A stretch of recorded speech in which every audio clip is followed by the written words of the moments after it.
ಸಿಲಿಂಡರ್ಗಳ ಸಂಖ್ಯೆಯ ಆಧಾರದ ಮೇಲೆ ಇಂಜಿನ್ ವರ್ಗೀಕರಣವನ್ನು ಏನು ಮಾಡಿದ್ದಾರೆ ಅವರು ಕೇಳಿದ್ದಾರೆ. ಓಕೆ, ಸೊ ಇಲ್ಲಿ 1 ಸಿಲಿಂಡರ್, 2 ಸಿಲಿಂಡರ್, 3 ಸಿಲಿಂಡರ್, 4 ಸಿಲಿಂಡರ್ ಇಂಜಿನ್ಗಳಂತ ಹೀಗಿದೆ.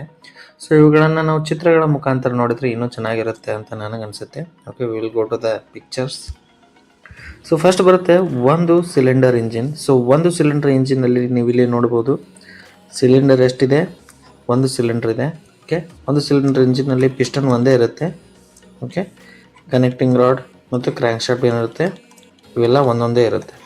ಸೊ ಇವುಗಳನ್ನು ನಾವು 2 wheeler, okay, stationary engines, small engines, okay, generators, so ಇಲ್ಲೆಲ್ಲ ಏನು ಮಾಡ್ತೀವಿ, ಇವುಗಳನ್ನು ನಾವು ಹೆಚ್ಚಾಗಿ ಏನು ಮಾಡ್ತೀವಿ, ಬಳಸ್ತೀವಿ. ಓಕೆ, ಸೊ ಈಗ ನೆಕ್ಸ್ಟ್ ಬರುತ್ತೆ 2 ಸಿಲಿಂಡರ್ ಇಂಜಿನ್. ಸೊ 2 ಸಿಲಿಂಡರ್ ಇಂಜಿನ್ಗಳನ್ನು ನಾವು ಎಕ್ಸಾಕ್ಟ್ಲಿ ಇಲ್ಲಿ ನೀವು ನೋಡ್ಬೋದು. ಸೊ ರಾಯಲ್ ಎನ್ಫೀಲ್ಡ್ ಬುಲೆಟ್ ಬೈಕಲ್ಲಿ ನೋಡ್ತಾ ಇದ್ದೀವಿ. ಸೊ ಇಲ್ಲಿ ನೀವು ನೋಡ್ಬೋದು ರೀ. ಸೊ ಇಲ್ಲೊಂದು ಸಿಲಿಂಡರ್ ಇದೆ ಮತ್ತು ಇಲ್ಲೊಂದು ಸಿಲಿಂಡರ್ ಇದೆ. ಸೊ ಇದು ಯಾವ ಟೈಪ್ ಸಿಲಿಂಡರ್ಪ್ಪ ಅಂದರೆ ವಿ ಟೈಪ್ ಇಂಜಿನ್ ಅಂತ ಇದಕ್ಕೆ ಏನು ಮಾಡ್ತೀವಿ ನಾವು ಕರಿತೀವಿ. ಓಕೆ, ವಿ ಟೈಪ್ ಇಂಜಿನ್ ಅಂತ ಕರಿತೀವಿ. ಸೊ ಇವುಗಳನ್ನು ನಾವು 2 ವೀಲರ್ಸ್ ಮತ್ತು 2 ವೀಲರ್ಸ್ ಮತ್ತು ಮ್ಯಾಕ್ಸಿಮಮ್ 3 ವೀಲರ್ಸ್ಗಳಲ್ಲಿ ಏನು ಮಾಡ್ತೀವಿ, ಹೆಚ್ಚಾಗಿ ಬಳಸ್ತೀವಿ. ಓಕೆ,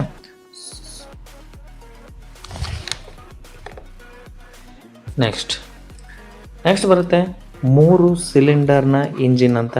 ಸೊ ಇಲ್ಲಿ ನೀವು ಅಬ್ಸರ್ವ್ ಮಾಡ್ಬೋದು 1, 2, 3 ಸಿಲಿಂಡರ್. ಸೊ ಇಂಥವುಗಳನ್ನು ನಾವು ಕಾರ್ಸ್, ಓಕೆ, ಅಥವಾ ನೀವು motor bikes, okay, heavy C C, ಜಾಸ್ತಿ ಹೈ ಸಿ ಸಿ ಅಥವಾ ಜಾಸ್ತಿ C C 1000 C C, okay, ಇಲ್ಲ 1500 ಸಿ ಸಿ ವೆಹಿಕಲ್ಸ್ಗಳಲ್ಲಿ ಎಲ್ಲ ನಾವೇನು ಮಾಡ್ತೀವಿ ರೀ, 3 ಸಿಲಿಂಡರ್ ಇಂಜಿನ್ಗಳನ್ನು ಏನು ಮಾಡ್ತೀವಿ, ಬಳಸ್ತೀವಿ. ಓಕೆ, ನೆಕ್ಸ್ಟ್ ಬರುತ್ತೆ ಟಾಟಾ ಎಸ್ ಅಂತ ಬರುತ್ತೆ ನೋಡಿ, ಟಾಟಾದ್ದು, ಅದರಲ್ಲಿ ಅಥವಾ Bolero. So different types of ವೆಹಿಕಲ್ಸ್ಗಳಲ್ಲಿ ನಾವು ಕಾರ್ಗಳಲ್ಲಿ ಮತ್ತು ಕಮರ್ಷಿಯಲ್ ವೆಹಿಕಲ್ಸ್ಗಳಲ್ಲಿ ಏನು ಮಾಡ್ತೀವಿ, ಈ ಥರದ ಇಂಜಿನ್ಗಳನ್ನು ಏನು ಮಾಡ್ತೀವಿ, ನಾವು ಬಳಸ್ತೀವಿ. Okay, so next 4 cylinder engine. ಸೊ 1, 2, 3, 4. ಸೊ ಇಲ್ಲಿ ಇವೆಲ್ಲ ಪಿಸ್ಟನ್ ರೀ, these are not cylinders. But ಪ್ರತಿಯೊಂದು ಸಿಲಿಂಡರ್ನಲ್ಲಿ ಒಂದು ಪಿಸ್ಟನ್ ಏನಾಗಿರುತ್ತೆ, ಕಂಪಲ್ಸರಿ ಇರುತ್ತೆ. ಸೊ ಅದಕ್ಕೋಸ್ಕರ ನಾನು ಇದನ್ನು ಹಾಕಿದ್ದೀನಿ. ಬಟ್ ನೀವು ಇಲ್ಲಿ ಅಬ್ಸರ್ವ್ ಮಾಡ್ಬೋದು ಕ್ರ್ಯಾಂಕ್ ಶಾಫ್ಟ್ ಮಾತ್ರ ಒಂದೇ ಇರುತ್ತೆ. ಓಕೆ, ನೀವು ಇಲ್ಲಿ 10 ಸಿಲಿಂಡರ್ಗಳು ಅಥವಾ 10 ಪಿಸ್ಟನ್ ಇದ್ದರೂ ಕೂಡ ಕ್ರ್ಯಾಂಕ್ ಶಾಫ್ಟ್ ಎಷ್ಟಿರುತ್ತೆ, ಒಂದೇ ಇರುತ್ತೆ. ಓಕೆ, ಇದನ್ನು ನೀವು ನೆನಪಿನಲ್ಲಿ ಇಟ್ಕೊಳ್ಬೇಕು. ಸೊ ಇವುಗಳನ್ನು ಕೂಡ ನಾವೇನು ಮಾಡ್ತೀವಪ್ಪ ಅಂತಂದರೆ, ಸೊ ಹೆವಿ ವೆಹಿಕಲ್ಸ್, ಓಕೆ, ಇಲ್ಲ ಕಾರ್ಸ್, ಟಿಪ್ಪರ್ಸ್, ಓಕೆ, ಸೊ ಅಂಥಲ್ಲೆಲ್ಲ ಏನು ಮಾಡ್ತೀವಿ, ನಾವು ಇವುಗಳನ್ನು ಬಳಸ್ತೀವಿ. ನೆಕ್ಸ್ಟ್ ಬರುತ್ತೆ 6 ಸಿಲಿಂಡರ್ ಇಂಜಿನ್. ಸೊ ಹೈ ಪವರ್ಗೋಸ್ಕರ ಏನು ಮಾಡ್ತೀವಿ, ನಾವು ಸಿಲಿಂಡರ್ಗಳ ಸಂಖ್ಯೆಯನ್ನು ಏನು ಮಾಡ್ತೀವಿ ರೀ, ಏರಿಸ್ತೀವಿ. ಸೊ ಇಲ್ಲಿ ನೀವು ನೋಡ್ಬೋದು. ಸೊ ಇಲ್ಲಿ 1, 2, 3, 4, 5, 6. ಸೊ ಇವುಗಳನ್ನು ನಾವು ಹೆವಿ ವೆಹಿಕಲ್ಸ್ನಲ್ಲಿ, ಹೆವಿ ಮೋಟಾರ್ ವೆಹಿಕಲ್ಸ್ಗಳಲ್ಲಿ ಏನು ಮಾಡ್ತೀವಿ, ನಾವು ಹೆಚ್ಚಾಗಿ ಬಳಕೆ ಈ ಥರದ ಇಂಜಿನ್ಗಳನ್ನು ಮಾಡ್ತೀವಿ. ಓಕೆ, ಸೊ ನೆಕ್ಸ್ಟ್ ಇಲ್ಲಿ ಬರುತ್ತೆ ನಿಮಗೆ 8 ಸಿಲಿಂಡರ್. ಓಕೆ, ಸೊ ಇಲ್ಲಿ sorry 6 cylinder, 1, 2, 3 cylinder, 1, 2, 3 cylinder, 6 cylinder. ಇದು ನಿಮಗೆ V type engine. Okay, which type engine ಇದೆ, ವಿ ಟೈಪ್ ಇಂಜಿನ್. ಇಂಥ ವಾಹನಗಳನ್ನು ಕಾಂಪ್ಯಾಕ್ಟ್ ಕಾರ್ಗಳಲ್ಲಿ ಅಥವಾ ಕಾಂಪ್ಯಾಕ್ಟ್ ವೆಹಿಕಲ್ಸ್ಗಳಲ್ಲಿ ಏನು ಮಾಡ್ತೀವಿ, ನಾವು ಇವುಗಳನ್ನು ಬಳಸ್ತೀವಿ. ಸೊ ಹೈ ಸ್ಪೀಡ್ ವೆಹಿಕಲ್ಸ್ಗಳಲ್ಲಿ ಕೂಡ ಏನು ಮಾಡ್ತೀವಿ, ನಾವು ಇವುಗಳನ್ನು ಬಳಸ್ತೀವಿ. ಓಕೆ, ನೆಕ್ಸ್ಟ್ ಬರುತ್ತೆ 8 cylinder engine. Okay, this is also we type engine. So ಇಲ್ಲಿ ನೋಡ್ಬೋದು 1, 2, 3, 4, 1, 2, 3, 4. ಇಲ್ಲಿ 4 ಇದೆ, ಇಲ್ಲಿ 4 ಇದೆ, ಟೋಟಲಿ 8 ಸಿಲಿಂಡರ್ಸ್ ಇದೆ. ಸೊ ಇವುಗಳನ್ನು ಕೂಡ ನಾವೇನು ಮಾಡ್ತೀವಿ ರೀ, ಹೆವಿ ವೆಹಿಕಲ್ಸ್ನಲ್ಲಿ, ಟ್ರಕ್ಸ್, ಸೊ ಬಸ್ಸಸ್, ಸೊ ಅಂಥಲ್ಲೆಲ್ಲ ಏನು ಮಾಡ್ತೀವಿ, ನಾವುಗಳನ್ನು ಬಳಸ್ತೀವಿ. ಓಕೆ, ನೆಕ್ಸ್ಟ್ ಬರುತ್ತೆ 12 cylinder engine. Okay, 1, 2, 3, 4, 5, 6, 7, 8, 9, 10, 11, 12. So 12. So ಇವುಗಳನ್ನು ಕೂಡ ನಾವು ಹೆವಿ ಮೋಟರ್ ವೆಹಿಕಲ್ಗಳಲ್ಲಿ ಏನು ಮಾಡ್ತೀವಿ, ನಾವು ಬಳಸ್ತೀವಿ. Okay, next so 16 cylinder engine. So maximum ಇವುಗಳನ್ನು ನಾವು ಹೇಳಬೇಕಂದ್ರೆ ಮರೈನ್ ಅಥವಾ ನೀವು ಶಿಪ್ಗಳಲ್ಲಿ ಏನು ಮಾಡ್ತೀವಿ, ನಾವು ಇಂಥ ಇಂಜಿನ್ಗಳನ್ನು ಏನು ಮಾಡ್ತೀವಿ, ಹೆಚ್ಚಾಗಿ ಬಳಸ್ತೀವಿ. ಸೊ ಹೆವಿ ಟ್ರಕ್ಸ್ ಒಳಗೂ ಕೂಡ ಏನು ಮಾಡ್ತೀವಿ, ನಾವು ಅವುಗಳನ್ನ ಬಳಸ್ತೀವಿ. This is also we type engine. Okay, so ಈ ಕಡೆ 8 ಇದೆ ರೀ, ಆ ಸೈಡ್ 8 ಇರುತ್ತೆ. ಓಕೆ, ಸೊ ಈ ಥರ ನೀವು ಇದನ್ನು ತಿಳ್ಕೊಬೋದು. ನೆಕ್ಸ್ಟ್ ಬರುತ್ತೆ ಸಿಲಿಂಡರ್ ಜೋಡಣೆಯ ಆಧಾರದ ಮೇಲೆ ಇಂಜಿನ್ನ ವರ್ಗೀಕರಣ ಅಂತೇಳಿ ಇದನ್ನು ಕೇಳ್ತಾನೆ ರೀ. ಓಕೆ, ಫಸ್ಟ್ ಬರುತ್ತೆ inline vertical, horizontal, V type, opposite cylinder ಮತ್ತು ರೇಡಿಯಲ್ ಇಂಜಿನ್. ಸೊ ಇವುಗಳನ್ನು ನಾವೇನು ಮಾಡೋಣ, ಚಿತ್ರದ ಮುಖಾಂತರ ನೋಡಿದರೆ ಇನ್ನೂ ಚೆನ್ನಾಗಿರುತ್ತೆ. Okay, first in line vertical. In line ಅಂತಂದರೆ ಇಲ್ಲಿ ಸಿಲಿಂಡರ್ಗಳ ಜೋಡಣೆಯನ್ನು ಲೈನ್ ಬೈ ಲೈನ್ ಏನು ಮಾಡಿರ್ತೀವಿ ನಾವು ಅಲೈನ್ಮೆಂಟ್ ಮಾಡಿರ್ತೀವಿ. ಓಕೆ, ಸೊ ಅಲೈನ್ಮೆಂಟ್ ಮಾಡಿರ್ತೀವಿ, ಅದಕ್ಕೆ ನಾವೇನು ಮಾಡ್ತೀವಿ ರೀ ಇನ್ಲೈನ್ ವರ್ಟಿಕಲ್. ಇವುಗಳನ್ನ ಹೆಚ್ಚಾಗಿ ನಾವೇನು ಮಾಡ್ತೀವಿ ರೀ ಆಟೋಮೊಬೈಲ್ ವೆಹಿಕಲ್ಸ್ಗಳಲ್ಲಿ ಏನು ಮಾಡ್ತೀವಿ ಇವುಗಳನ್ನು ನಾವು ಬಳಸ್ತೀವಿ. Okay, next we type engines. So we type ಅಂತಂದರೆ ಈ ಶೇಪ್. ಓಕೆ, ಇಲ್ಲಿ ನೀವು ನೋಡ್ಬೋದು ಈ ಶೇಪ್. ಓಕೆ, ವಿ ಟೈಪ್ ಅಥವಾ ವಿ ಶೇಪ್ ಅನ್ನೋ ಹೊಂದಿರತಕ್ಕಂಥ ಇಂಜಿನ್ಗಳಿಗೆ ವಿ ಟೈಪ್ ಇಂಜಿನ್ಸ್ ಅಂತೀವಿ. ಇವನ್ನ ಹೆಚ್ಚಾಗಿ ನಾವು ಹೈ ಸ್ಪೀಡ್ ವೆಹಿಕಲ್ಗಳಲ್ಲಿ ಏನು ಮಾಡ್ತೀವಿ ನಾವು ಈ ಥರದ ಇಂಜಿನ್ಗಳನ್ನು ಬಳಸ್ತೀವಿ. ಮತ್ತು ಈ ಇಂಜಿನ್ಗಳು ಏನಾಗಿರ್ತಾವೆ ಕಾಂಪ್ಯಾಕ್ಟ್ ಇರ್ತಾವೆ ರೀ. ಓಕೆ, ಕಾಂಪ್ಯಾಕ್ಟ್ ಇರ್ತಾವೆ, easy to install. Okay, next ಬರುತ್ತೆ ಹಾರಿಜಾಂಟಲ್ ಅಥವಾ ಅಡ್ಡ ಟೈಪ್ ಇಂಜಿನ್. ಸೊ ಇವುಗಳನ್ನು ನಾವು ಎಕ್ಸಾಕ್ಟ್ಲಿ ಏನ್ಬೇಕಂದ್ರೆ ಹೆಲಿಕಾಪ್ಟರ್ಸ್ ಅಥವಾ ಸೊ ಏರೋಪ್ಲೇನ್ ಅಥವಾ ಜೆಟ್ಸ್ಗಳಲ್ಲಿ ಏನು ಮಾಡ್ತೀವಿ ಇವುಗಳನ್ನು ಬಳಸ್ತೀವಿ ನಾವು. ಓಕೆ, ಸೊ ಇಲ್ಲಿ ಏನಿರುತ್ತೆ ಅಂದರೆ ಕ್ರ್ಯಾಂಕ್ ಶಾಫ್ಟ್. ಇಲ್ಲಿ ನೀವು ಇದನ್ನು ಕ್ರ್ಯಾಂಕ್ ಶಾಫ್ಟ್ ನೋಡ್ಬೋದು ರೀ, ಇದು ಫ್ಲೈವೀಲ್. ಸೊ ಇಲ್ಲಿ ಪಿಸ್ಟನ್ಗಳನ್ನು ಅಲೈನ್ಮೆಂಟ್ ಮಾಡಿರ್ತೀವಿ. ಇಲ್ಲಿ 3 ಸಿಲಿಂಡರ್ ಇದೆ, ಇಲ್ಲಿ 3 ಸಿಲಿಂಡರ್ಗಳಿದೆ. ಓಕೆ, ಸೊ ಇವುಗಳನ್ನು ಏನಪ್ಪ ಇದರ ಉದ್ದೇಶ ಅಂದರೆ ನೀವು ಯಾವ ಥರ ಸಿಲಿಂಡರ್ಗಳನ್ನು ಮತ್ತು ಪಿಸ್ಟನ್ಗಳನ್ನು ಕ್ರ್ಯಾಂಕ್ ಶಾಫ್ಟನ್ನು ಅಲೈನ್ ಮಾಡ್ಬೋದು, ಯಾವ್ಯಾವ ಥರ ಅಲೈನ್ ಮಾಡ್ಬೋದು ಅನ್ನೋದ್ರ ಬಗ್ಗೆ ಇದರಲ್ಲಿ this is best example. Okay, next so radial engine. Okay, heavy aeroplanes, Boeing, Airbus ಅಂತ ದೊಡ್ಡ ಏರೋಪ್ಲೇನ್ ಮಾಡುವಂಥ ಕಂಪ್ನಿಗಳು ಈ ಇಂಜಿನ್ಗಳನ್ನು ಏನು ಮಾಡ್ತಾರೆ ರೀ ಯೂಸ್ ಮಾಡ್ತಾರೆ. ಓಕೆ, ಸೊ ಇಲ್ಲಿಂದನೇ ಏನಾಗ್ತೈತೆ ರೀ ಏರ್ ಏನಾಗ್ತೈತೆ ರೀ ಒಳಗಡೆ ಹೋಗ್ತೈತಿ. ಓಕೆ, ಸೊ ಇಲ್ಲಿ ನೀವು ರೆಕ್ಕೆಗಳು ಇರ್ತೈತಲ್ಲ ರೀ, ಆ ರೆಕ್ಕೆಗಳಿಗೆ ಏನಿರ್ತೈತೆ ರೀ ಫ್ಯೂಲ್ ಇರ್ತೈತೆ. ಓಕೆ, ಡೀಸೆಲ್ ಅಥವಾ ಪೆಟ್ರೋಲ್ ನೀವು ಈ ಥರ ವಿಚಾರ ಮಾಡ್ಬೋದು. ಸೊ ಇವುಗಳನ್ನು ನಾವು ಎಲ್ಲಿಪ್ಪ ಅಂದ್ರೆ aeroplanes, okay, fighter jets, okay, so ಅಂಥಲ್ಲೆಲ್ಲ ಏನು ಮಾಡ್ತೀವಿ ರೀ ಈ ರೇಡಿಯಲ್ ಇಂಜಿನ್ಗಳನ್ನು ಬಳಸ್ತೀವಿ. ಓಕೆ, ನೆಕ್ಸ್ಟ್ ಬರುತ್ತೆ ವಿರುದ್ಧ ಸಿಲಿಂಡರ್ ಇಂಜಿನ್. ಸೊ ಇವುಗಳನ್ನು ನಾವು ಸ್ಟೇಷ್ನರಿ ಇಂಜಿನ್ನಲ್ಲಿ ಏನು ಮಾಡ್ತೀವಿ ಇವುಗಳನ್ನು ಹೆಚ್ಚಾಗಿ ಬಳಸ್ತೀವಿ. ಓಕೆ, ಫಿಕ್ಸ್ಡ್ ಇಂಜಿನ್ಸ್ ಇರ್ತಾವಲ್ಲ ಅಥವಾ ಒಂದೇ ಕಡೆ ಇಂಜಿನ್ಗಳು ಇರ್ತವೆ, ಸೊ ಫಿಕ್ಸ್ ಮಾಡಿಟ್ಟಿರ್ತೀವಿ. ಅಂಥಲ್ಲೆಲ್ಲ ಏನು ಮಾಡ್ತೀವಿ ಅಂದ್ರೆ ನಾವು ಈ ಥರದ ಇಂಜಿನ್ಗಳನ್ನು ಏನು ಮಾಡ್ತೀವಿ ರೀ ಬಳಸ್ತೀವಿ. ಓಕೆ, ನೆಕ್ಸ್ಟ್ ಬರುತ್ತೆ ತನಿಖೆ ಅಂತಂದರೆ ಕೂಲಿಂಗ್ನ ಆಧಾರದ ಮೇಲೆ ಇಂಜಿನ್ ವರ್ಗೀಕರಣ ಕೇಳಿದ್ದಾರೆ. Air cooled engine, water cooled engine ಮತ್ತು ಕೂಲೆಂಟ್ ಇಂಜಿನ್ ಅಂತೇಳಿ. ಸೊ ಒಂದೊಂದೇ ನಾವೇನು ಮಾಡ್ತಾ ಹೋಗೋಣ ನೋಡ್ತಾ ಹೋಗೋಣ. ಸೊ ಫಸ್ಟ್ ಬರುತ್ತೆ ಏರ್ ಕೂಲ್ಡ್ ಇಂಜಿನ್. ಸೊ ಇವುಗಳನ್ನು ನಾವು ಎಕ್ಸಾಕ್ಟ್ಲಿ ಇಲ್ಲಿ ನೀವು ನೋಡ್ಬೋದು, ಈ ಫಿನ್ಸ್ ಅಂತ ಕರಿತೀವಿ ರೀ ಇವಕ್ಕೆ ನಾವು. ಓಕೆ, ಸೊ ಬಿಸಿಯಾದ ಗಾಳಿ ಈ ಫಿನ್ಸ್ನ ಮೇಲೆ ಬಂದಾಗ ಸೊ ಇಲ್ಲಿರ್ತಕ್ಕಂಥ ಶಾಖವನ್ನು ಅಥವಾ ಹೀಟನ್ನು ಏನು ಮಾಡ್ತೀರಿ ಆದ ಏರ್ ಏನು ಮಾಡುತ್ತೆ ಅಬ್ಸರ್ವ್ ಮಾಡುತ್ತೆ. ಸೊ ಅದಕ್ಕೆ ಏನಂತೀವ್ರಿ ನಾವು ಏರ್ ಕೂಲಿಂಗ್ ಅಂತ ಕರಿತೀವಿ. ಸೊ ಇದನ್ನು ನೀವು ಟೂ ವೀಲರ್ಸ್ನಲ್ಲಿ ಏನು ಮಾಡ್ಬೋದು ರೀ ನೋಡ್ಬೋದು. ಓಕೆ, ನೆಕ್ಸ್ಟ್ ಬರುತ್ತೆ ವಾಟರ್ ಕೂಲ್ಡ್ ಇಂಜಿನ್ಸ್. ಸೊ ಹಳೆ ವಾಹನಗಳಲ್ಲಿ ಏನು ಮಾಡ್ತಿದ್ವಿ ಇದನ್ನು ಬಳಸಿದ್ವಿ. ನವ days we are not using because of water ಏನು ಮಾಡುತ್ತೆಪ್ಪ ಅಂತಂದರೆ ಸೊ ರಸ್ಟಿಂಗ್ ಮಾಡುತ್ತೆ. ಸೊ ಆಕ್ಸಿಡೇಷನ್ ಅಂತ ಕರಿತೀವಿ ನಾವು. ಓಕೆ, ಜಲ್ದಿ ಏನಾಗುತ್ತೆ ಆವಿ ಆಗುತ್ತೆ. ಓಕೆ, ಮತ್ತೇನು ಮಾಡುತ್ತೆ ಸೊ ಈ ಒಂದಿಷ್ಟು ಕಾರಣಗಳಿಂದ ಅಥವಾ ಇದರ boiling temperature only 100 degree Celsius ಇದೆ. ಈ ಒಂದಿಷ್ಟು ಕಾರಣಗಳಿಂದ ನಾವು ಈ ಇಂಜಿನ್ಗಳನ್ನು ಈಗ ಬಳಸ್ತಾ ಇಲ್ಲ, ಬಟ್ ಹಿಂದೆ ನಾವೇನು ಮಾಡ್ತಿದ್ವಿ ಬಳಸ್ತಿದ್ವಿ. ಸೊ ಇಲ್ಲೇನಿಲ್ಲಪ್ಪ, ಸೊ ಇವೆಲ್ಲ ಸಿಲಿಂಡರ್ 1 2 3 4. ಸೊ ಇಲ್ಲಿ ಉತ್ಪಾದನೆ ಆಗಿರ್ತಕ್ಕಂಥ ಶಾಖವನ್ನು ಇಲ್ಲಿ ಹರಿತಿರ್ತಕ್ಕಂಥ ವಾಟರ್ ಏನು ಮಾಡುತ್ತೆ ಅಬ್ಸರ್ವ್ ಮಾಡ್ತೈತಿ. ಅಬ್ಸರ್ವ್ ಮಾಡ್ಕೊಂಡು ಎಲ್ಲಿ ಹೋಗುತ್ತೆ ಸೀದಾ ಥರ್ಮೋಸ್ಟಾಟ್ ಹಾಲ್ಗೆ ಹೋಗುತ್ತೆ. ಇದು ಥರ್ಮೋಸ್ಟಾಟ್ ಏನಪ್ಪ ಅಂತಂದರೆ ಇದು ಟೆಂಪ್ರೇಚರ್ ಕಂಟ್ರೋಲರ್ ಅಂತ ಕರಿತೇವೆ ಇದನ್ನು. ಓಕೆ, ಅಂದರೆ ಸೊ ಇದರಲ್ಲಿ ಒಂದು ಟೆಂಪ್ರೇಚರ್ ನಾವು ಸೆಟ್ ಮಾಡಿರ್ತೀವಿ. ಆ ಟೆಂಪ್ರೇಚರ್ನ ರೀಚ್ ಆದರೆ ಮಾತ್ರ ಈ ಥರ್ಮೋಸ್ಟಾಟ್ ವಾಲ್ವ್ ಏನಾಗುತ್ತೆ ಓಪನ್ ಆಗುತ್ತೆ. ಆವಾಗ ಮಾತ್ರ ಏನಾಗುತ್ತೆ ನೀರು ರೇಡಿಯೇಟರ್ಗೆ ಹೋಗುತ್ತೆ. ಸಪೋಸ್ ಇದು ಆಗಿಲ್ಲಪ್ಪ, ಆ ಟೆಂಪ್ರೇಚರ್ನ ಮೇಂಟೈನ್ ಮಾಡಿಲ್ಲ ಅಂದರೆ ಬೈಪಾಸ್ ವಾಲ್ವ್ ಮುಖಾಂತರ ಮತ್ತೆ ಏನಾಗುತ್ತೆ ವಾಟರ್ ಸೊ ಇಂಜಿನ್ನ ವಾಟರ್ ಜಾಕೆಟ್ಸ್ಗೆ ಸಪ್ಲೈ ಆಗುತ್ತೆ. ಸೊ ಇಲ್ಲಿ ಥರ್ಮೋಸ್ಟಾಟ್ ಈ ಟೆಂಪ್ರೇಚರನ್ನು ನಾವು ಅಂದ್ಕೊಂಡಂಥ ಟೆಂಪ್ರೇಚರ್ ಇದು ರೀಚ್ ಆಗಿತ್ತು ಅಂದರೆ ಥರ್ಮೋಸ್ಟಾಟ್ ವಾಲ್ವ್ ರೇಡಿಯೇಟರ್ಗೆ ಹೋಗುತ್ತೆ. ಓಕೆ, ರೇಡಿಯೇಟರ್ ಮೂಲಕ ಏನಾಗುತ್ತೆ ನೀರು ರೇಡಿಯೇಟರ್ಗೆ ಹೋಗುತ್ತೆ. ಓಕೆ, ಸೊ ಥರ್ಮೋಸ್ಟಾಟ್ ವಾಲ್ವ್ ಮುಖಾಂತರ. ಸೊ ಇಲ್ಲಿ ಅಪೋಸಿಟ್ ಸೈಡ್ ಬರ್ತಿರ್ತಕ್ಕಂಥ ಗಾಳಿ, ಓಕೆ, ಕೂಲಿಂಗ್ ಫ್ಯಾನಿಂದ ಬರ್ತಿರ್ತಕ್ಕಂಥ ಗಾಳಿ ಸೊ ಈ ರೇಡಿಯೇಟರ್ನ ಫಿನ್ನಲ್ಲಿ ಹರಿತಕ್ಕಂಥ ನೀರಿನ ಶಾಖವನ್ನು ಏನು ಮಾಡುತ್ತೆ ಇದು ಓಕೆ ಅಬ್ಸರ್ವ್ ಮಾಡುತ್ತೆ. ಸೊ ಇಲ್ಲಿಂದ ಇಲ್ಲಿಗೆ ಬರ್ತಿಗೆ ನೀರೇನಾಗುತ್ತೆ ಕೋಲ್ಡ್ ಆಗುತ್ತೆ. ಅದೇ ನೀರನ್ನು ನಾವೇನು ಮಾಡ್ತೀವಿ ಮತ್ತು ಇಂಜಿನ್ ಜಾಕೆಟ್ಸ್ಗಳಿಗೆ ಕಳಿಸ್ತೀವಿ. ಓಕೆ, ಬಟ್ ಇಲ್ಲಿ ಏನಪ್ಪ ಪ್ರಾಬ್ಲಮ್ ಅಂತಂದರೆ ಸೊ ರಸ್ಟಿಂಗ್ ಆವಿಯಾಗೋದು ಮತ್ತು ಬಾಯ್ಲಿಂಗ್ ಟೆಂಪ್ರೇಚರ್ ಕಡಿಮೆ ಇರೋದ್ರಿಂದ ನಾವು ಈಗ ಇವುಗಳನ್ನು ಬಳಸ್ತಾ ಇಲ್ಲ. ಓನ್ಲಿ ನಾವು ಏನು ಮಾಡ್ತಾ ಇದ್ದೇವೆ ಅಂತಂದರೆ ಕೂಲೆಂಟ್ ಇಂಜಿನ್ ಅಥವಾ ಪ್ರೆಷರ್ ಸೀಲ್ಡ್ ಕೂಲಿಂಗ್ ಇಂಜಿನ್ಸ್ಗಳನ್ನು ಏನು ಮಾಡ್ತಿದ್ದೀವಿ ಈಗ ನಾವು ಬಳಕೆಯನ್ನು ಮಾಡ್ತಿದ್ದೀವಿ. Okay, will go to the next slide. Next ಬರುತ್ತೆ ಕೂಲೆಂಟ್ ಇಂಜಿನ್. ಸೊ ಕೂಲೆಂಟ್ ಇಂಜಿನಲ್ಲಿ ಏನಿಲ್ಲ ಸರ್, ಇಲ್ಲಿ ಕೂಲೆಂಟ್ ರಿಸರ್ವಿಯರ್ ನೋಡ್ಬೋದು, radiator, hose pipes, thermostat. Okay, so ಇಲ್ಲಿ ನೀವು ವಾಟರ್ ಪಂಪನ್ನು ನೋಡ್ಬೋದು. So water jackets. Okay, so ಇಲ್ಲೆಲ್ಲ ವಾಟರ್ ಜಾಕೆಟ್ಸ್ ಇದೆ. ಇದಕ್ಕೆ ನಾವು ಹೀಟರ್ ಕೋರ್ ಅಂತ ಕರಿತೀವಿ. ಓಕೆ, ಸೊ ಇಲ್ಲಿ ಏನಪ್ಪ ಅಂತಂದರೆ ಇಲ್ಲಿ ನಾವು ಕೂಲೆಂಟನ್ನು ಬಳಸ್ತೀವಿ. Okay, glycerine. So different types of coolants ಇದೆ. ಓಕೆ, ಅವ್ರದ್ದು boiling temperature 290 degree Celsius, 195 to 290 degree Celsius ತನಕ ಇರುತ್ತೆ ಬಾಯ್ಲಿಂಗ್ ಟೆಂಪ್ರೇಚರ್. ಓಕೆ, ಸೊ ಈ ಕೂಲೆಂಟ್ ಏನು ಮಾಡುತ್ತೆ ಅಂದರೆ ಹೆಚ್ಚಿನ ಶಾಖವನ್ನು ಹೀರ್ಕೊಳ್ಳುತ್ತೆ, ಸಾಮರ್ಥ್ಯ ಇರುತ್ತೆ ಅದಕ್ಕೆ. ಸೊ ಅದೇನು ಮಾಡುತ್ತೆ, ಥರ್ಮೋಸ್ಟ್ಯಾಟ್ಗೆ ಹೋಗುತ್ತೆ. ಥರ್ಮೋಸ್ಟ್ಯಾಟ್ ಏನು ಮಾಡುತ್ತೆ, ಟೆಂಪ್ರೇಚರ್ ಕಂಟ್ರೋಲ್ ಕೆಲಸವನ್ನು ಮಾಡುತ್ತೆ. ಸೊ ಈ ಟೆಂಪ್ರೇಚರ್ ಹೆಚ್ಚಿಗೆ ಇತ್ತಪ್ಪ ಅಂದರೆ ಇದೇನು ಮಾಡುತ್ತೆ, ರೇಡಿಯೇಟರ್ ಕಳಿಸುತ್ತೆ.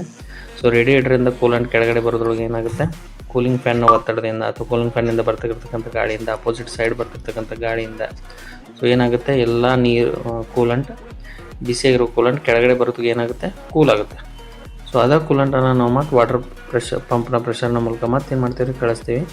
ಸೊ ಇಲ್ಲಿ ಏನಪ್ಪ ಅಂದರೆ ಕೂಲೆಂಟನ್ನು ಬಳಸ್ತೀವಿ. ಓಕೆ, ಕೂಲೆಂಟನ್ನು ಎಷ್ಟು ವರ್ಷಕ್ಕೊಮ್ಮೆ ಚೇಂಜ್ ಮಾಡಬೇಕು ನಾವು, 2 ಇಯರ್ಸ್ಗೊಮ್ಮೆ ಏನು ಮಾಡಬೇಕು ನಾವು, ಚೇಂಜ್ ಮಾಡಬೇಕು. ಓಕೆ, ಸೊ ಅಡ್ವಾಂಟೇಜ್ ಏನಪ್ಪ ಅಂತಂದರೆ ಸೊ ಬಾಯ್ಲಿಂಗ್ ಟೆಂಪ್ರೇಚರ್ ಏನಿರುತ್ತೆ 100ಗಿಂತ ಜಾಸ್ತಿ ಇರುತ್ತೆ, ಒಂದನೇದು. ಎರಡನೇದು ಏನಪ್ಪ ಅಂತಂದರೆ ಇದು ಆಕ್ಸಿಡೇಷನನ್ನು ಮಾಡೋದಿಲ್ಲ. ಮೂರನೇದು ಹೆಚ್ಚಿನ ಶಾಖವನ್ನು ಹೀರ್ಕೊಳ್ಳುವಂಥ ಸಾಮರ್ಥ್ಯ ಇರುತ್ತೆ. ಓಕೆ, ಸೊ ಒಂದೇ ಒಂದು ಡಿಸ್ಅಡ್ವಾಂಟೇಜ್ ಏನಪ್ಪ ಅಂತಂದರೆ we have to pay the amount for this. Okay, every 2 ಇಯರ್ಸ್ಗೊಮ್ಮೆ ನೀವೇನು ಮಾಡಬೇಕು, ಅಮೌಂಟನ್ನು ಹಾಕಿ ನೀವು ಇದನ್ನು ಚೇಂಜ್ ಮಾಡಿಸ್ಕೋಬೇಕು ಅಷ್ಟೇ. Okay, next engine types depends on ಸ್ಪೀಡ್ನ ಅನುಗುಣವಾಗಿ ಇಂಜಿನನ್ನು ನಾವು 3 ರೀತಿ ಏನು ಮಾಡಿದ್ದೀವಿ, ವಿಂಗಡಣೆ ಮಾಡಿದ್ದೀವಿ: ಲೋ ಸ್ಪೀಡ್, ಮೀಡಿಯಮ್ ಸ್ಪೀಡ್ ಮತ್ತು ಹೈ ಸ್ಪೀಡ್. ಸೊ ಒಂದೊಂದೇ ನೋಡ್ತಾ ಹೋಗೋಣ. So low speed engines. Okay, low speed engines ಅಂತಂದರೆ ಇಲ್ಲಿ ನಾನು ಒಂದು ಟ್ರೈನ್ ಇಂಜಿನನ್ನು ಇಲ್ಲಿ ಏನು ಮಾಡಿದ್ದೀನಿ, ನಿಮಗೆ ಕೊಟ್ಟಿದ್ದೀನಿ. ಓಕೆ, ಮ್ಯಾಕ್ಸಿಮಮ್ ಇವು 60 to 40 km/h.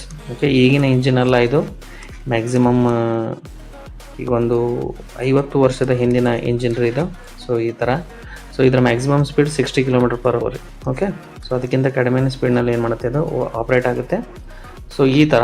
ಸೊ ಹೀಗೆ ನೀವು ತಿಳ್ಕೊಬೋದು. ಇಲ್ಲಾಂದರೆ 2 ವೀಲರ್ಸ್ ಮತ್ತು 4 ವೀಲರ್ಸ್ನಲ್ಲಿ ಏನು ಮಾಡ್ಬೋದಪ್ಪ ಅಂತಂದ್ರೆ ಸೊ ಕಡಿಮೆ RPM ಇರ್ತಿರ್ತಕ್ಕಂಥ ಇಂಜಿನ್ಗಳಿಗೆ ಕೂಡ ನಾವು ಏನಂತೇವೆ, ಲೋ ಸ್ಪೀಡ್ ಇಂಜಿನ್ಸ್ ಅಂತ ಏನು ಮಾಡ್ತೀವಿ, ನಾವು ಕರಿತೇವೆ. ಓಕೆ, ನೆಕ್ಸ್ಟ್ ಬರುತ್ತೆ medium speed engines. Medium speed engines ಅಂತಂದರೆ ಸೊ ಸಪೋಸ್ 100 to 160 ಅಥವಾ 140 km/h ಸ್ಪೀಡ್ನಲ್ಲಿ ಹೋಗ್ತಿರ್ತಕ್ಕಂಥ ವಾಹನಗಳಿಗೆ ನಾವು ಏನಂತೇವೆ, ಮೀಡಿಯಮ್ ಸ್ಪೀಡ್ ಇಂಜಿನ್ಸ್ ಅಂತ ಕರಿತೀವಿ.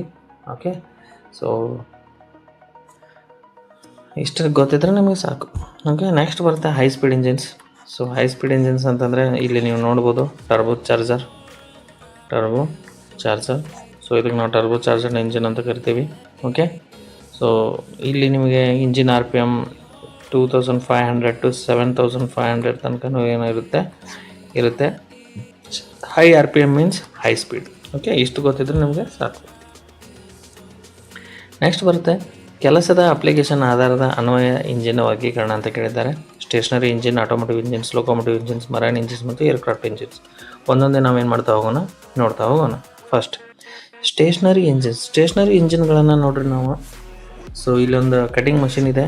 ಸೊ ಗ್ರಾಸ್ ಕಟಿಂಗ್ ಮಷಿನ್, ಅಲ್ಲಿ ನಾವು ಇಂಥ ಇಂಜಿನ್ಗಳನ್ನು ಏನು ಮಾಡ್ತೀವಿ, ನಾವು ಬಳಸ್ತೀವಿ. ಓಕೆ, ಸೊ ಇಲ್ಲೊಂದು ಸ್ಮಾಲ್ ಬೋಟ್ ಇದೆ. ಸೊ ಈ ಬೋಟ್ನಲ್ಲಿ ಕೂಡ ನಾವೇನು ಮಾಡ್ತೀವಿ ರೀ, ಸ್ಟೇಷನರಿ ಇಂಜಿನ್ಗಳನ್ನು ಬಳಸ್ತೀವಿ. ನೆಕ್ಸ್ಟ್ ಬರುತ್ತೆ ಆಟೋಮೋಟಿವ್ ಇಂಜಿನ್ಸ್. ಸೊ ಆಟೋಮೋಟಿವ್ ಇಂಜಿನ್ಸ್ಗಳನ್ನು ನಾವು ಈಗಿನ ದಿನಮಾನದ ಓಕೆ ವಾಹನಗಳಲ್ಲಿ ಏನು ಮಾಡ್ತಾ ಇದ್ದೀವಿ, ಬಳಸ್ತಾ ಇದ್ದೀವಿ. ಓಕೆ, ನೆಕ್ಸ್ಟ್ ಸೊ ಇಲ್ಲಿ ನೀವು ನೋಡ್ಬೋದು bikes, cars, trucks, buses. Okay, so ಇಲ್ಲಿ ಬೈಕ್ಸ್, ಸ್ಕೂಟರ್ಸ್, ಆಟೋ ರಿಕ್ಷಾ, ಇಲ್ಲೆಲ್ಲ ನಾವೇನು ಮಾಡ್ತಿದ್ದೀವಿ ಅಂತಂದರೆ ಸೊ ಆಟೋಮೋಟಿವ್ ಇಂಜಿನ್ಸ್ಗಳನ್ನು ಏನು ಮಾಡ್ತೀವಿ, ನಾವು ಯೂಸ್ ಮಾಡ್ತಾಯಿದ್ದೀವಿ. Next locomotive engines. So locomotive ಇಂಜಿನ್ಸ್ಗಳನ್ನ ಎಕ್ಸಾಕ್ಟ್ಲಿ ಹೇಳ್ಬೇಕಂದ್ರೆ ನಾವು ರೈಲ್ವೆ ಇಂಜಿನ್ಸ್ ಅಂತ ಏನು ಮಾಡ್ತೀವಿ, ನಾವು ಕರಿತೀವಿ. ಸೊ ರೈಲ್ಗಳಲ್ಲಿ ಬಳಸ್ತಕ್ಕಂಥ ಇಂಜಿನ್ಗಳಿಗೆ ನಾವೇನಂತೀವಿ, ಲೋಕೋಮೋಟಿವ್ ಇಂಜಿನ್ಸ್ಗಳಂತ ಕರಿತೀವಿ. ಓಕೆ, ನೆಕ್ಸ್ಟ್ ಸೊ ಇಲ್ಲಿ ನೀವು ನೋಡ್ಬೋದು. ಓಕೆ, ಇಲ್ಲಿ ನೀವು ನೋಡ್ಬೋದು next marine engines. So marine engines ಅಂತಂದರೆ ಹಡಗುಗಳಲ್ಲಿ ಅಥವಾ ದೊಡ್ಡ ದೊಡ್ಡ ಶಿಪ್ಗಳಲ್ಲಿ ಬಳಸ್ತಕ್ಕಂಥ ಇಂಜಿನ್ಗಳಿಗೆ ನಾವೇನಂತೀವಿ ರೀ ಮರೈನ್ ಇಂಜಿನ್ಸ್ ಅಂತ ಕರಿತೀವಿ. So I have put images here, you can check. Next so ಇಲ್ಲಿ ನೀವು ನೋಡ್ಬೋದು ಇದು ಹಡಗಿನ ಇಂಜಿನ್. ಸೊ ಇವುಗಳಿಗೆ ಏನಂತೀವಿ ನಾವು ಮರೈನ್ ಇಂಜಿನ್ಸ್ ಅಂತ ಏನು ಮಾಡ್ತೀವಿ ಕರಿತೀವಿ. ಓಕೆ, ನೆಕ್ಸ್ಟ್ ಬರುತ್ತೆ aircraft engines. So aircraft engines ನಾನು ನಿಮ್ಗೆ ಆಗಲೇ ಹೇಳಿದೆ. ಸೊ ಇಲ್ಲಿದ್ದಾವೆ. ಸೊ ಇವುಗಳನ್ನು ನಾವು ದೊಡ್ಡ ದೊಡ್ಡ ಏರೋಪ್ಲೇನ್, ಬೋಯಿಂಗ್ 7x7, ಸೊ ಇಂಥ ಏರೋಪ್ಲೇನ್ಸ್ಗಳಲ್ಲಿ ನಾವೇನು ಮಾಡ್ತೀವಿ ಈ ಥರದ ಇಂಜಿನ್ಗಳನ್ನು ಬಳಸ್ತೀವಿ. ಸೊ ಇಲ್ಲಿದೆ ಅಲ್ಲ, ಇದಕ್ಕೆ ಟರ್ಬೈನ್. ಈ ಟರ್ಬೈನ್ನ ಮುಖಾಂತರ ಏನಾಗ್ತೈತಿ, ಗಾಳಿ ಒಳಗಡೆ ಹೋಗ್ತೈತಿ. ಸೊ ಫ್ಯೂಲ್ ಏನಾಗುತ್ತೆ, ಇಲ್ಲಿ ನಿಮಗೆ ರೆಕ್ಕೆಗಳಿದಾವಲ್ಲ, ಸೊ ಈ ರೆಕ್ಕೆಗಳಲ್ಲಿ ಏನಿರುತ್ತೆ ಫ್ಯೂಲ್ ಇರುತ್ತೆ. ಓಕೆ, ಸೊ ಇದು ಈ ಥರ ಆಪ್ರೇಟ್ ಆಗುತ್ತೆ. ನೆಕ್ಸ್ಟ್ ಬರುತ್ತೆ ಸ್ಪೆಷಲ್ ಇಂಜಿನ್ ಅಂತ. So Wankel engine. ಸೊ ಇದರ ಇಂಜಿನ್ನ ವರ್ಕಿಂಗ್ ಏನಿಲ್ಲ, ಇದ್ರ ಬಗ್ಗೆ ನಿಮಗೆ 4 ಮಾರ್ಕ್ಸಿಗೆ ಒಂದು ಅಥವಾ 3 ಮಾರ್ಕ್ಸಿಗೆ ಏನು ಮಾಡ್ತಾರೆ ಡಯಾಗ್ರಾಮನ್ನು ಕೇಳ್ತಾರೆ ಎಕ್ಸಾಮ್ಗೆ. ಸೊ ನೀವು ಅದನ್ನು ನೋಡಿಕೊಂಡ್ರೆ ಸಾಕು. ಓಕೆ, ಸೊ ಇಲ್ಲಿ ನೀವು ನೋಡ್ಬೋದು. ನೆಕ್ಸ್ಟ್ ಬರುತ್ತೆ ಇಂಜಿನ್ನಲ್ಲಿ ಉಪಯೋಗಿಸುವ ತಾಂತ್ರಿಕ ಪದಗಳು ಅಂತ ಇದ್ದಾವೆ. ಟೆಕ್ನಿಕಲ್ ಟರ್ಮಿನಾಲಜಿ ಅಂತ ಕೂಡ ಏನು ಮಾಡ್ತೀವಿ ನಾವುಗಳನ್ನು ಕರಿತೀವಿ. ಸೊ ಒಂದೊಂದೇ ಏನು ಮಾಡೋಣ, ನಾವು ಟಾಪ್ ಡೆಡ್ ಸೆಂಟರ್ ನೋಡ್ತಾ ಹೋಗೋಣ. ಓಕೆ, ಫಸ್ಟ್ ಪಿಸ್ಟನ್ ಸಿಲಿಂಡರ್ನ ಮೇಲಿನ ತುದಿಯನ್ನು ಸಮೀಪಿಸಿದಾಗ ಆ ಸ್ಥಾನವನ್ನು ಏನಂತೀವಿ ನಾವು ಟಾಪ್ ಡೆಡ್ ಸೆಂಟರ್ ಅಂತ ಏನು ಮಾಡ್ತೀವಿ ಕರಿತೇವೆ. ಓಕೆ, ಸೊ ಇಲ್ಲಿ ನಾನು ಏನು ಮಾಡ್ತೀನಿ ನಿಮಗೆ ತೋರಿಸ್ತೇನೆ. ಸೊ ಇಲ್ಲಿ ನೀವು ನೋಡ್ಬೋದು. ಓಕೆ, ಸೊ ಪಿಸ್ಟನ್ ಇಲ್ಲಿ ತನಕ, ಸಪೋಸ್ ಇಲ್ಲಿ ತನಕ ರೀಚ್ ಆದಂತ ತಿಳ್ಕೊರಿ TDC ಇಲ್ಲಿ ಸಿಲಿಂಡರ್ನಲ್ಲಿ. ಓಕೆ, ಇದಕ್ಕೆ ನಾವೇನಂತೀವಿ ಟಾಪ್ ಡೆಡ್ ಸೆಂಟರ್ ಅಂತ ಕರಿತೇವೆ. ಸಪೋಸ್ ಈಗ BDC ಪಿಸ್ಟನ್ ಈ ಸಿಲಿಂಡರ್ನಲ್ಲಿ ಕೆಳಗಿನವರೆಗೆ ಇಲ್ಲಿಯ ತನಕ ರೀಚ್ ಆಗುತ್ತಪ್ಪ, ಈ ಪೋರ್ಷನ್ ತನಕ ರೀಚ್ ಆಗುತ್ತೆ ಅಂದರೆ ಇದಕ್ಕೆ ಏನಂತೀವಿ ನಾವು ಬಾಟಮ್ ಡೆಡ್ ಸೆಂಟರ್ ಅಂತ ಕರಿತೀವಿ. ಸೊ ಈ ಥರ ತಿಳ್ಕೊಂಡ್ರೆ ನೀವು ಇನ್ನೂ ಒಳ್ಳೆಯದು. ಓಕೆ, ಸೆಕೆಂಡ್ ಬರುತ್ತೆ ಬಾಟಮ್ ಡೆಡ್ ಸೆಂಟರ್ ಅಂತ ನಾನು ನಿಮ್ಗೆ ಹೇಳಿದೆ. ಪಿಸ್ಟನ್ ಸಿಲಿಂಡರ್ನ ಕೆಳಗಿನ ತುದಿಯನ್ನು ಸಮೀಪಿಸಿದಾಗ ಆ ಸ್ಥಾನವನ್ನು ನಾವೇನಂತೀವಿ ಬಾಟಮ್ ಡೆಡ್ ಸೆಂಟರ್ ಅಂತ ಕರಿತೀವಿ. Okay, next bore. ಸೊ ಇಲ್ಲಿ ನೋಡ್ಬೋದು ಇದು cylinder. Okay, this portion is cylinder. ಈ ಸಿಲಿಂಡರ್ನ ಒಳಗಿನ ವ್ಯಾಸವನ್ನು, ಓಕೆ, ಒಳಗಿನ ವ್ಯಾಸವನ್ನು ಏನಂತೀವಿ ನಾವು ಬೋರ್ ಅಂತ ಕರಿತೀವಿ. Okay, so next stroke.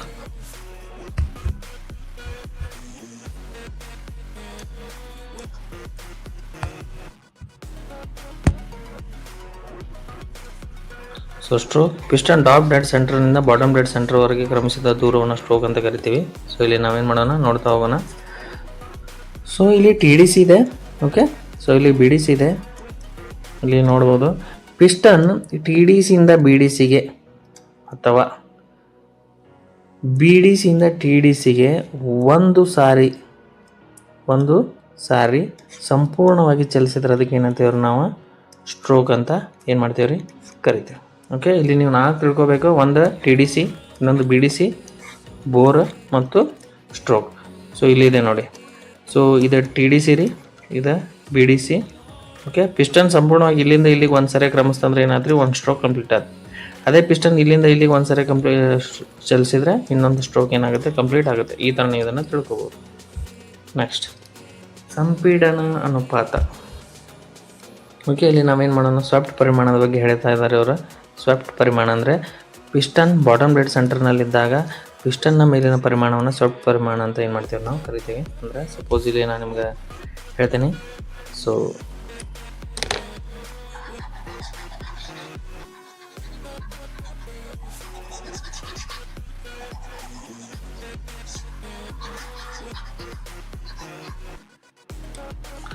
So ಇಲ್ಲಿ ಪಿಸ್ಟನ್ ಸಪೋಸ್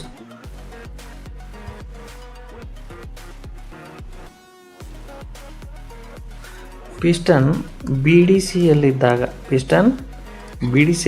ಈ ಪಿಸ್ಟನ್ನ ಮೇಲಿನ ಪರಿಮಾಣವನ್ನು ಅಥವಾ ವ್ಯಾಕ್ಯೂಮನ್ನು, ಸೊ ವಾಲ್ಯೂಮನ್ನು ನಾವೇನಂತೀವಿ ರೀ ಸ್ವೆಪ್ಟ್ ವಾಲ್ಯೂಮ್ ಅಂತ ಏನು ಮಾಡ್ತೀವಿ ನಾವು ಕರಿತೇವೆ.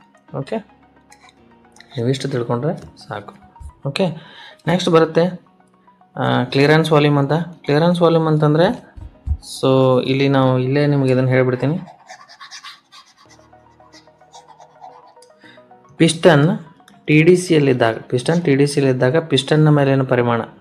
ಓಕೆ, ಸೊ ಇಲ್ಲೇನು ವ್ಯಾಕ್ಯೂಮ್ ಇರುತ್ತಲ್ಲ, ಸೊ ಅದು ಕಂಬಷನ್ಗೆ ರೆಡಿ ಆಗಿರುತ್ತೆ. ಓಕೆ, ಸೊ ಇನ್ನೇನು ಬರ್ನ್ ಆಗುತ್ತೆ ಆ ವ್ಯಾಕ್ಯೂಮನ್ನು ಏನಂತೀವಿ ನಾವು ಕ್ಲಿಯರೆನ್ಸ್ ವಾಲ್ಯೂಮ್ ಅಂತ ಏನು ಮಾಡ್ತೀವಿ ನಾವು ಕರಿತೀವಿ. ಓಕೆ, ಸೊ ನೆಕ್ಸ್ಟ್ ಬರುತ್ತೆ ಇಂಜಿನ್ನ ಸಾಮರ್ಥ್ಯ, ಪಿಸ್ಟನ್ನ ಒಟ್ಟು ಸ್ಥಾನಪಲ್ಲಟ ಪರಿಮಾಣ ಅಥವಾ ಎಲ್ಲ ಸಿಲಿಂಡರ್ಗಳ ಪರಿಮಾಣವನ್ನು ಏನಂತೀವಿ ಇಂಜಿನ್ ಸಾಮರ್ಥ್ಯ ಅಂತ ಕರಿತೇವೆ. ಅಂದ್ರೆ ಒಂದು ಇಂಜಿನ್ ಇದೆ, ಆ ಇಂಜಿನ್ನಲ್ಲಿ ಪಿಸ್ಟನ್ನ ಮೂಮೆಂಟ್, ಸ್ಥಾನಪಲ್ಲಟ ಅಂದ್ರೆ ಏನ್ರಿ ಮೂಮೆಂಟ್, ಟಿ ಡಿ ಸಿಯಿಂದ ಬಿ ಡಿ ಸಿ ಮತ್ತು ಬಿ ಡಿ ಸಿಯಿಂದ ಟಿ ಡಿ ಸಿಗೆ ಏನಾಗುತ್ತೆ ಪಿಸ್ಟನ್ ಮೂಮೆಂಟ್ ಆಗುತ್ತೆ, ಮತ್ತು ಎಲ್ಲ ಸಿಲಿಂಡರ್ಗಳ ಪರಿಮಾಣವನ್ನು ಏನಂತೀವಿ ನಾವು ಇಂಜಿನ್ ಸಾಮರ್ಥ್ಯ ಅಂತ. ಓಕೆ, ಸಪೋಸ್ ಈಗ ಒಂದೇ ಸಿಲಿಂಡರ್ ಇದ್ರೆ ಸಾಮರ್ಥ್ಯ ಏನಿರ್ತೈತಿ ಕಡಿಮೆ ಇರ್ತೈತಿ. ಸೊ ಇಲ್ಲಿ 6 ಸಿಲಿಂಡರ್ ಇದ್ರೆ ಸಾಮರ್ಥ್ಯ ಏನಿರ್ತೈತಿ ಜಾಸ್ತಿ ಇರುತ್ತೆ, ಯಾಕಂದ್ರೆ ಸಿಲಿಂಡರ್ಗಳ ಸಂಖ್ಯೆ ಏನಿರುತ್ತೆ ಇಲ್ಲಿ ಜಾಸ್ತಿ ಇರುತ್ತೆ. ಇಷ್ಟೇ ತಿಳ್ಕೊಂಡ್ರೆ ನೀವು ಸಾಕು. ಓಕೆ, ನೆಕ್ಸ್ಟ್ ಬರುತ್ತೆ ಸಂಪೀಡನ ಅನುಪಾತ. ಸೊ ಇದಕ್ಕೆ ಏನಂತೀವ್ರಿ ನಾವು ಕಾಂಪ್ರೆಷನ್ ರೇಷಿಯೋ ಅಂತ ಕರಿತೀವಿ. ಓಕೆ, ಸೊ ಇದು ದಹನ ಕ್ರಿಯೆಗೆ ಒಳಪಡುವ ಇಂಧನದ ಸಂಪೀಡನೆಯನ್ನು ಸೂಚಿಸುತ್ತದೆ. ಅಂದರೆ ಇಲ್ಲಿ ಇದು ನಿಮಗೆ ಸಕ್ಷನ್ ಸ್ಟ್ರೋಕ್ ಅಂತ ತಿಳ್ಕೊಳ್ಳಿ, ಇದು ನಿಮಗೆ ಕಾಂಪ್ರೆಷನ್ ಸ್ಟ್ರೋಕ್ ಅಂತ ತಿಳ್ಕೊಳ್ಳಿ. ಸೊ ಸಕ್ಷನ್ ಸ್ಟ್ರೋಕ್ನಲ್ಲಿ ಏರ್ ಆ್ಯಂಡ್ ಫ್ಯೂಲ್ ಮಿಕ್ಸರ್ ಏನಾಗಿದೆ ಇಲ್ಲಿ ಎಂಟರ್ ಆಗಿದೆ. ಓಕೆ, ಸೊ ಇಲ್ಲಿ ಎಂಟರ್ ಆಗಿದೆ. ಸೊ ಈ ಏರ್ ಆ್ಯಂಡ್ ಫ್ಯೂಲ್ ಮಿಕ್ಸರನ್ನು ನಾವು ಎಷ್ಟು ಪ್ರಮಾಣದವರೆಗೆ ಏನು ಮಾಡ್ತೀವಿ ಕಾಂಪ್ರೆಷನ್ ಮಾಡ್ತೀವಿ ಅಥವಾ ಕಾಂಪ್ರೆಸ್ ಮಾಡ್ತೀವಿ ಅನ್ನೋದನ್ನು ನಾವೇನಂತೇವೆ ರೀ ಕಾಂಪ್ರೆಷನ್ ರೇಷಿಯೋ ಅಂತೀವಿ. ಸೊ ಇಲ್ಲಿ ನಿಮಗೆ ಇದನ್ನು ಇನ್ನೂ ಎಕ್ಸ್ಪ್ಲೇನ್ ಮಾಡ್ಬೇಕಂದ್ರೆ ಪಿಸ್ಟನ್ ಬಾಟಮ್ ಡೆಡ್ ಸೆಂಟರ್ನಲ್ಲಿದ್ದಾಗ ಪಿಸ್ಟನ್ ಮೇಲಿನ ಪರಿಮಾಣ ಅಂದರೆ ಪಿಸ್ಟನ್ ಬಿ ಡಿ ಸಿ ಒಳಗೆ ಐತೀಗ. ಸೊ ಇದ್ರ ಮೇಲೆ ಇರ್ತಕ್ಕಂಥ ವ್ಯಾಕ್ಯೂಮ್ ರೀ. ಓಕೆ, ನೆಕ್ಸ್ಟ್ ಮತ್ತು ಪಿಸ್ಟನ್ ಟಾಪ್ ಡೆಡ್ ಸೆಂಟರ್, ಇಲ್ಲಿ ಪಿಸ್ಟನ್ ಟಿ ಡಿ ಸಿ ಒಳಗೆ ಐತ್ರಿ, ಇಲ್ಲಿ ಪಿಸ್ಟನ್ ಏನೈತ್ರಿ ಬಿ ಡಿ ಸಿ ಒಳಗೆ ಐತಿ. ಪಿಸ್ಟನ್ ಟಾಪ್ ಡೆಡ್ ಸೆಂಟರ್ನಲ್ಲಿದ್ದಾಗ ಸಿಲಿಂಡರ್ ಮೇಲಿನ ಪರಿಮಾಣದ ಅಂತರದಿಂದ ಏನು ಮಾಡ್ತೀವಿ ನಾವು ಇದನ್ನು ಕಂಡುಹಿಡ್ತೇವೆ. ಅಂದರೆ ಇಷ್ಟು ಪ್ರಮಾಣದ ವ್ಯಾಕ್ಯೂಮನ್ನು ನಾವು ಇಷ್ಟು ಪ್ರಮಾಣದ ವ್ಯಾಕ್ಯೂಮ್ಗೆ ಏನು ಮಾಡಿದ್ದೀವಿ ನಾವು ಕಾಂಪ್ರೆಸ್ ಮಾಡಿದ್ವಿ. ಸೊ ಇದಕ್ಕೆ ನಾವೇನಂತೀವಿ ಕಾಂಪ್ರೆಷನ್ ರೇಷಿಯೋ ಅಂತ ಕರಿತೀವಿ. ಸೊ ಇಲ್ಲಿ ನಿಮಗೆ ಸಿಂಪಲಾಗಿ ಹೇಳ್ಬೇಕಂದ್ರೆ ಇಲ್ಲಿ 2 ಕ್ವಶನ್ ಬರ್ತಾವೆ ರೀ. ಓಕೆ, ಪೆಟ್ರೋಲ್ನದ್ದು ಕಾಂಪ್ರೆಷನ್ ರೇಷಿಯೋ ಎಷ್ಟು ರೀ 8 to 9.5 ಅನುಪಾತ 1. ಡೀಸೆಲ್ದ 16 to 22 ಅನುಪಾತ 1. ಇದನ್ನ ಏನು ಮಾಡ್ತಾರಂದ್ರೆ MCQನಲ್ಲಿ ಏನು ಮಾಡ್ತಾರೆ ರೀ ಈ ಕ್ವಶನನ್ನು ಕೇಳ್ತಾರೆ. ಸೊ ಆಲ್ಮೋಸ್ಟ್ ಅಲ್ಲಿ ಕೇಳಿದ್ದಾರೆ. Okay, will go to the next ಬರುತ್ತೆ ಅಶ್ವಶಕ್ತಿ ಅಥವಾ ಹಾರ್ಸ್ ಪವರ್. ಸೊ ಇದನ್ನು ಕೇಳ್ತಾರೆ 4500 ಕಿಲೋಗ್ರಾಮ್. ಒಂದು ನಿಮಿಷದಲ್ಲಿ 4500 ಕಿಲೋಗ್ರಾಮ್ ಕೆಲಸ ಮಾಡಲು ಬೇಕಾಗುವ ಶಕ್ತಿಯ ಪ್ರಮಾಣವನ್ನು ಏನಂತೀವಿ ನಾವು ಹಾರ್ಸ್ ಪವರ್ ಅಂತೀವಿ. ಸೊ ಇಲ್ಲ ಅಂದ್ರೆ ಒಂದು ಅಶ್ವಶಕ್ತಿ ಎದಕ್ಕೆ ಸಮ ಆಗಿರ್ತದೆ ಅಂದರೆ 10 ರಿಂದ 12 ಜನರ ಕೆಲಸಕ್ಕೆ ಏನಾಗಿರ್ತೈತೆ ರೀ ಸಮನಾಗಿರ್ತೈತಿ. ಸೊ ಇದನ್ನು ನೀವು 9th ಒಳಗೆ ಇದು ಕ್ವಶನ್ ಐತ್ರಿ. Okay, next so indicated horse power ಅಂದ್ರೆ ಏನಂತ ಕೇಳಿದ್ರೆ ಇಂಜಿನ್ನ ಸಿಲಿಂಡರ್ನಲ್ಲಿ ಉತ್ಪಾದನೆ ಆಗೋ ಒಟ್ಟು ಶಕ್ತಿಯನ್ನು ನಾವೇನಂತೀವಿ ರೀ ಇಂಡಿಕೇಟೆಡ್ ಹಾರ್ಸ್ ಪವರ್ ಅಂತ ಕರಿತೇವೆ. ಸಪೋಸ್ ಇಲ್ಲೊಂದು ಇಂಜಿನ್ ಐತೆ ಅಂತ ತಿಳ್ಕೊರಿ.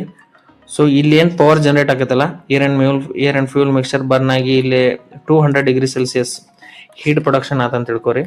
ಸಪೋಸ್ ನೀವು ತಿಳ್ಕೊಳ್ರಿ, ಅಸ್ಯೂಮ್ ಮಾಡ್ಕೊರಿ. ಸೊ ಇದಕ್ಕೆ ಏನಂತೀವಿ ನಾವು ಇಂಡಿಕೇಟೆಡ್ ಹಾರ್ಸ್ ಪವರ್ ಅಂತ ಏನು ಮಾಡ್ತೀವಿ ನಾವು ಕರಿತೇವೆ. ಓಕೆ, ಸೊ ಎಲ್ಲಿಪ್ಪ so at the combustion chamber. Okay, ಇಂಜಿನಲ್ಲಿ ಸಿಲಿಂಡರ್ನಲ್ಲಿ ಉತ್ಪಾದನೆ ಆದ ಒಟ್ಟು ಶಕ್ತಿ. ಓಕೆ, ಟೋಟಲ್ ಎನರ್ಜಿಯನ್ನು ನಾವೇನಂತೀವಿ ಇಂಡಿಕೇಟೆಡ್ ಹಾರ್ಸ್ ಪವರ್ ಅಂತ ಏನು ಮಾಡ್ತೀವಿ ನಾವು ಕರಿತೇವೆ. ನೆಕ್ಸ್ಟ್ ಬರ್ತೈತೆ ರೀ ಬ್ರೇಕ್ ಹಾರ್ಸ್ ಪವರ್. ಸೊ ಇಲ್ಲೇನಿಲ್ಲ ರೀ, ಸೊ ಇದು ಕನೆಕ್ಟಿಂಗ್ ರಾಡ್, ಇದು ಕ್ರ್ಯಾಂಕ್ ಶಾಫ್ಟ್ ಅಂತ ನೀವು ತಿಳ್ಕೊರಿ. ಓಕೆ, ಸೊ ಕ್ರ್ಯಾಂಕ್ ಶಾಫ್ಟ್ಗೆ ಕೊನೆಯದಾಗಿ ವಿತರಣೆ ಆಗುವ ಶಕ್ತಿಗೆ ಏನಂತೀವಿ ನಾವು ಶಕ್ತಿನ ಬ್ರೇಕ್ ಹಾರ್ಸ್ ಪವರ್ ಅಂತ ಏನು ಮಾಡ್ತೀವಿ ನಾವು ಕರಿತೀವಿ. ಓಕೆ, ಸೊ ಇಷ್ಟ ರೀ. ಸೊ ಇಲ್ಲಿ ಉತ್ಪಾದನೆ ಆಗಿರೋದಕ್ಕೆ ಏನಂತೀವಿ ನಾವು ಇಂಡಿಕೇಟೆಡ್ ಹಾರ್ಸ್ ಪವರ್ ಅಂತೇವಿ. ಓಕೆ, ಇನ್ನು ಇಲ್ಲಿಂದ ಶಕ್ತಿ ಇಲ್ಲಿಗೆ ಬರೋದ್ರೊಳಗೆ ಘರ್ಷಣೆಯಿಂದ ನಷ್ಟ ಆಗ್ತೈತೆ ರೀ ಸ್ವಲ್ಪ ಶಕ್ತಿ. ಆ ನಷ್ಟವಾದ ಶಕ್ತಿಗೆ ಏನಂತೀವಿ ನಾವು ಫ್ರಿಕ್ಷನ್ ಹಾರ್ಸ್ ಪವರ್ ಅಂತ ಏನು ಮಾಡ್ತೀವಿ ರೀ ಕರಿತೀವಿ. ಇಷ್ಟು ಸಾಕು. ಓಕೆ, ನೆಕ್ಸ್ಟ್ ಬರುತ್ತೆ ಫ್ರಿಕ್ಷನ್ ಹಾರ್ಸ್ ಪವರ್. ಸರಿ ಹೊಂದುವ 2 ವಿಭಿನ್ನ ಭಾಗಗಳ ನಡುವಿನ ಘರ್ಷಣೆಯಿಂದ ನಷ್ಟವಾಗುವ ಶಕ್ತಿನ ಫ್ರಿಕ್ಷನ್ ಹಾರ್ಸ್ ಪವರ್ ಅಂತ ಏನು ಮಾಡ್ತೀವಿ ನಾವು ಕರಿತೀವಿ. ಸಪೋಸ್ ನೋಡ್ರಿ, ಇಲ್ಲಿ ನಾನು ನಿಮಗೆ ಸಿಂಪಲ್ ಆಗಿ ಇನ್ನೂ ಎಕ್ಸ್ಪ್ಲೇನ್ ಮಾಡ್ತೀನಿ. ಸೊ ಇಲ್ಲಿ ಇಂಜಿನ್ ಅಂತ ತಿಳ್ಕೊರಿ. ಸೊ ಇಲ್ಲಿ ಉತ್ಪಾದನೆ ಆಗುವ ಶಕ್ತಿಗೆ ಏನಂತೀವಿ ನಾವು ಇಂಡಿಕೇಟೆಡ್ ಹಾರ್ಸ್ ಪವರ್ ಅಂತ ಕರಿತೇವೆ. ಓಕೆ, ಸೊ ಇಲ್ಲಿಂದ ಇಲ್ಲಿಗೆ ಬರುವಾಗ ಘರ್ಷಣೆಯಿಂದ ನಾಶವಾಗುವ ಶಕ್ತಿಗೆ ಏನಂತೀವಿ ನಾವು ಫ್ರಿಕ್ಷನ್ ಹಾರ್ಸ್ ಪವರ್ ಅಂತ ಕರಿತೇವೆ. ಸೊ ಕೊನೆಯದಾಗಿ ಕ್ರ್ಯಾಂಕ್ ಶಾಫ್ಟ್ಗೆ ವಿತರಣೆ ಆಗುವ ಶಕ್ತಿಗೆ ಏನಂತೀವಿ ನಾವು ಬ್ರೇಕ್ ಹಾರ್ಸ್ ಪವರ್ ಅಂತ ಏನು ಮಾಡ್ತೀವಿ ನಾವು ಕರಿತೀವಿ. ಇಷ್ಟು ಗೊತ್ತಿದ್ರೆ ನಿಮಗೆ ಸಾಕು.